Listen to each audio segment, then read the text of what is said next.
Jumpa kembali dalam acara Word of This Week kata minggu ini bersama saya Arlianus Larosa. Dan kami telah memilih kata Imlek.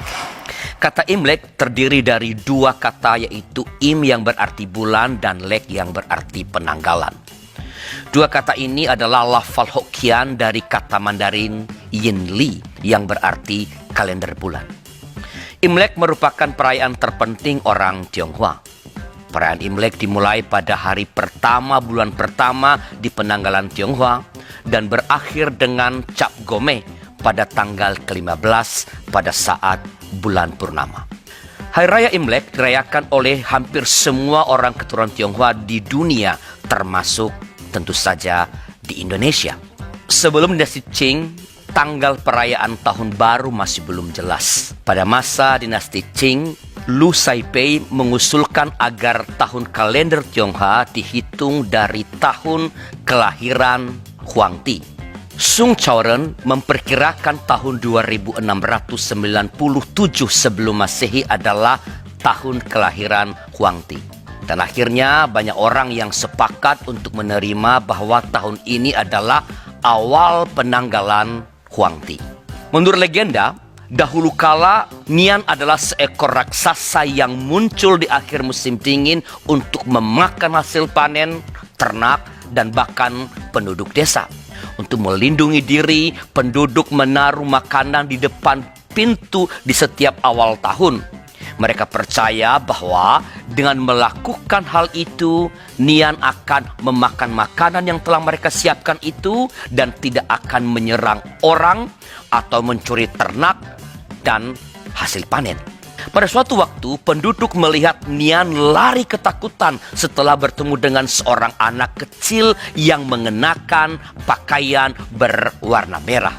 Sejak saat itu, Nian tidak pernah lagi datang kembali ke desa. Dan pada akhirnya, Nian berhasil ditangkap oleh Hongjun Lhotse, seorang pendeta Tao. Nian kemudian menjadi hewan tunggangan Hongjun Lhotse. Penduduk kemudian percaya bahwa Nian takut pada warna merah, sehingga setiap tahun baru mereka menggantungkan lentera dan gulungan kertas merah di jendela dan pintu rumah mereka. Mereka juga menggunakan kembang api untuk menakuti Nian. Adat-adat pengusiran Nian ini kemudian berkembang menjadi perayaan tahun baru. Konien yang berarti menyambut tahun baru secara harfiah berarti mengusir Nian. Di Indonesia, selama tahun 1968 sampai 1999, perayaan Imlek dilarang dirayakan di depan umum oleh pemerintahan Soeharto pada waktu itu.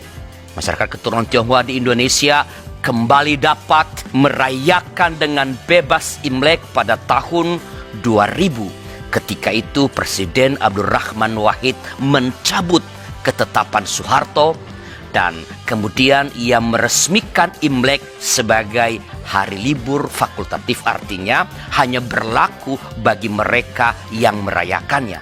Barulah pada tahun 2002, Imlek resmi dinyatakan sebagai salah satu hari libur nasional oleh Presiden Megawati Soekarno Putri dan mulai berlaku pada tahun 2003.